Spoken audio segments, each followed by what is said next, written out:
tonight, the Hillsborough NAACP is calling for more accountability after the Tampa Police Department fired an officer for violating its use of force policies. This is 10 Tampa Bay at 6. I'm Courtney Robinson. And I'm Dave Wagner. This is a story we first brought you last week when police released body cam video showing the incident.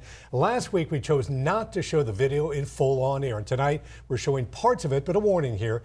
It may be hard to watch. 10 Tampa Bay's Emerald Morrow shares what both sides are saying tonight about the incident. What are we doing? What are y'all doing? Stop. When the Tampa Police Department fired Michael Scaglione last week, It's my mother.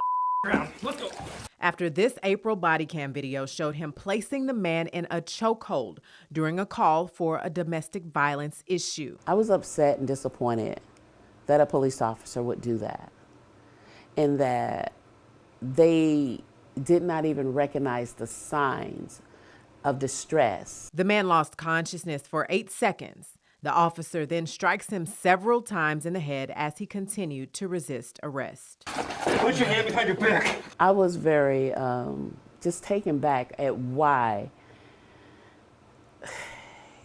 we continue to go through this. The president of the union for Tampa police officers told me that the officers did nothing wrong and that when this case is heard, the union will be able to prove the officer in question used a department-approved harness technique and not a chokehold. Lewis says TPD did the right thing by firing Scaglione, but there are still questions about his partner. The officer saw what was happening, and then he didn't say anything. Oh my God! TPD says the second officer reported not being able to see the actions of his partner. These officers have got to open up and talk. You constantly asking the community to open up and talk. If you see something, say something, but yet within the organization of the Tampa Police Department, they don't say anything. Dr. Randy Nelson is a law enforcement consultant and former criminal justice professor. He says accountability for Scaglione's actions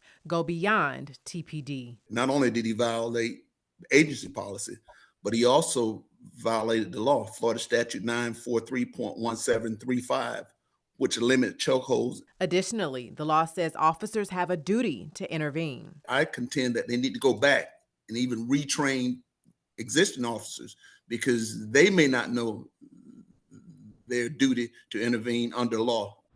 Tampa Police did not agree to an interview for this story, but Chief Lee Burkhardt said in a statement, quote, "Even in the heat of the moment, officers must be able to respond according to established policies and training procedures, which were developed to ensure the safety of the officers as well as the public." The chief made the decision that will let the community see that we hold our own accountable. This is definitely a step in the right direction. The NAACP says it plans to meet with TPD and State Attorney Susie Lopez to further discuss this case. All in favor? A case that comes as Tampa considers dissolving its Citizen Review Board, meant to help improve broken community relationships. And that's why we need a good citizen review board, because the trust between the African American community and Tampa Police Department is just not there yet.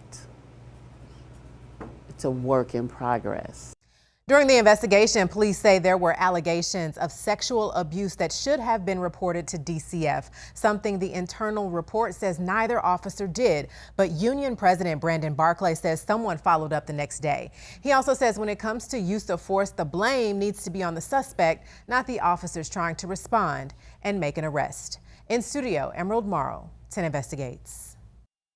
Again, that video is difficult to watch, but out of transparency, we are giving you an option to view the complete clip at your discretion.